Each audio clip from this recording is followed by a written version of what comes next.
Hi hello అందరికి ముందుగా అందరికీ గురు పౌర్ణమి శుభాకాంక్షలు.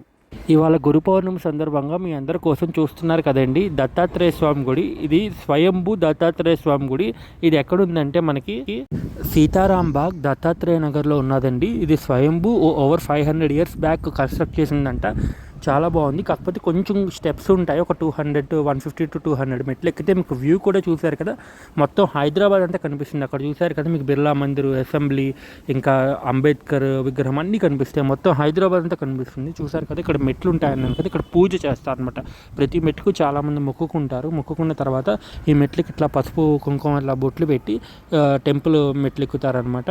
సో ఇది మీరు చూస్తే మొత్తం మీకు ఆల్మోస్ట్ 200 మెట్లు ఉంటాయి, కానీ మీకు అంత ఎక్కుతున్నట్టు ఫీలింగ్ అయితే ఉండదు. సో ఇవాళ మీరు గురు పౌర్ణమని చాలామంది అంటే సాయిబాబా గుళ్ళే కాదు దత్తాత్రేయ టెంపుల్స్ కూడా వెళ్తారనే ఉద్దేశంతో ఈ వీడియో చేస్తున్నాను. దయచేసి అందరూ వీడియోని మొదటిసారి చూస్తే సబ్స్క్రైబ్ చేయండి, ఇంకా లైక్ చేయండి, షేర్ చేయండి. చూశారు కదండి మీకు షెడ్స్కు అవి కూడా వేశారు. సో మీకు అంత వర్షం కూడా రాదు. ఇది స్వయంభూ అంట, స్వయంగా వెలిసిన దత్తాత్రేయ స్వామిది. సో ఖచ్చితంగా అందరూ విజిట్ చేయండి ఒకసారి అయితే. ఈ స్టెప్స్ అది ఎక్కితే మీకు చాలా ఆహ్లాదంగా చాలా బాగుంటుందండి. టెంపుల్ అయితే చూశారు కదా, స్టెప్స్ పై నుంచి వెళ్తే మీకు మొత్తం వ్యూ అయితే చాలా బాగా కనిపిస్తుంది. మొత్తం అన్నీ కనిపిస్తాయి, మొత్తం కొండలు. ఈ మెడిటేషన్ కూడా చాలామంది ఆ పైకి వెళ్ళి చేసుకుంటూ ఉంటారు.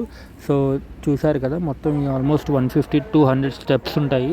సో ఇక్కడ మనం వెళ్ళగానే మధ్యలోనే మనకి ఈ నాగదేవత ఆలయం లాగా చిన్నది పెట్టి ఉంటుంది. తర్వాత ఇంకొంచెం వెళ్ళాక ఇంకొంచెం పెద్ద నాగదేవత ఆలయం కూడా ఉంటుంది. సో మనకి మొత్తం స్టెప్స్ కూడా బాగున్నాయి, అంత ఎక్కువ ఏమి లేవు చెప్పాను కదా. సో మీరు చూస్తే ఇక్కడ దత్తాత్రేయ స్వామిది ఇది స్వయంభూ అని చెప్పాను కదా. ఇక్కడ మనకి వ్యూ అంటే సిటీ వ్యూ అంటే హైదరాబాద్ వ్యూ అంతా బాగా కనిపిస్తుంది. ఇది మనకి కొంచెం అందరికీ షేర్ చేయండి. ఇవాళ గురు పౌర్ణమి కదా, అందరూ వెళ్ళి దర్శనం చేసుకుంటారు. ఎందుకంటే సాయిబాబా గుడే కాదు, మెయిన్ దత్తాత్రేయ స్వామి గుడి వల్ల మనకు గురుబలం పెరుగుతుంది, దానివల్ల మొత్తం బాగుంటుంది. సో గురువు ఉంటే మనకు అన్నీ ఉన్నట్టే, మీకు తెలిసిందే కదా అంతాను. సో మీరు చూశారు కదా, ఇది మొత్తం స్టెప్స్ ఎక్కిన తర్వాత మీకు నాగదేవత ఆలయం ఫస్ట్ది కాకుండా సెకండ్ది అనమాట. ఈ రెండో నాగదేవత ఆలయం వచ్చిన తర్వాత ఇంకా మనం దగ్గరికి వచ్చేసినట్టే. స్టార్టింగ్లో చూసాం కదా పైకి, ఆ పైకి ఇంకా వచ్చేసినట్టే. సో మీరు చూసారు కదా వ్యూ అయితే మొత్తం సిటీ అయితే మనకి ఏదో ఏరోప్లేన్లో ఎక్కి వెళ్తే చూస్తున్నట్టే మొత్తం చాలా చిన్నదైపోతుంటుంది. సో మీరు లోపలికి వెళ్ళిన తర్వాత మీకు ఆలయం ఇవాళ ఈ రాళ్ళు అవి చెప్పాను కదా ఇట్లా పెట్టి ఇక్కడ చాలామంది ఈ చిన్నవి ఉన్నాయి కదా, కొంచెం పైకి వెళ్ళాక మొత్తం టెంపుల్ పైకి వెళ్ళాక ఇంకా పెద్దవి ఉన్నాయన్నమాట. అక్కడ అందరూ యోగా మెడిటేషన్ కానీ లేకపోతే ఫొటోస్ కానీ మొత్తం సిటీ వ్యూని ఆహ్లాదంగా ఎంజాయ్ చేసి ప్రశాంతంగా ఉంటుంది. చెప్పాను కదా ఇట్లా బొట్లు పెడతారు, ఇదేనండి ఇట్లా ప్రతి మెట్టుకి ఇట్లా బొట్టు పెడతారనమాట. ఇదిగోండి ఇది మెయిన్ టెంపుల్, అందరూ దర్శనం చేసుకుంటారని చిన్న వీడియో తీశాను. ఇదిగోండి దత్తాత్రేయ స్వామి నవగ్రహ టెంపుల్. ఇది గురు పౌర్ణమి నాడు కానీ లక్షవారాలు కానీ అయితే ఆఫ్టర్నూన్ 2:30 వరకు ఉంటుంది, ఈవినింగ్ అయితే 5 నుండి మళ్ళీ 8 to 9 వరకు ఉంటుంది. మీరు ఒకసారి చూసుకొని గూగుల్లో కూడా మీకు మ్యాప్లో కొట్టిన దత్తాత్రేయ స్వామి టెంపుల్ సీతారాం బాగ్ అని కొడితే మీకు వస్తుంది అనమాట ఇది. సో చెప్పాను కదా ఇదిగోండి మొత్తం బిర్లా మందిర్, అంబేద్కర్ది, తర్వాత అసెంబ్లీ అన్నీ మీకు కనిపిస్తుంటాయి ఇక్కడ నుండి. ఇదిగోండి ఇక్కడ మల్లికార్జున స్వామి టెంపుల్ కూడా ఉన్నది.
आगरा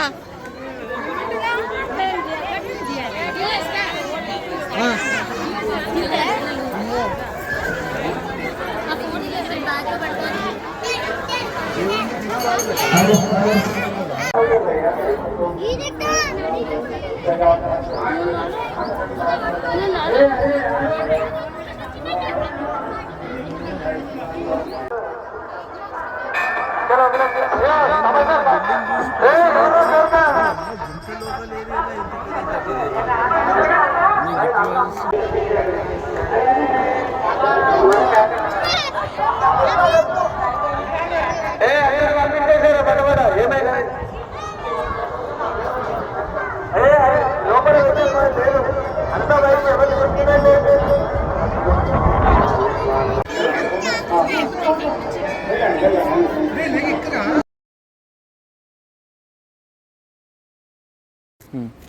లైక్ చేయండి, షేర్ చేయండి, సబ్స్క్రైబ్ చేయండి, గంట కొట్టింది.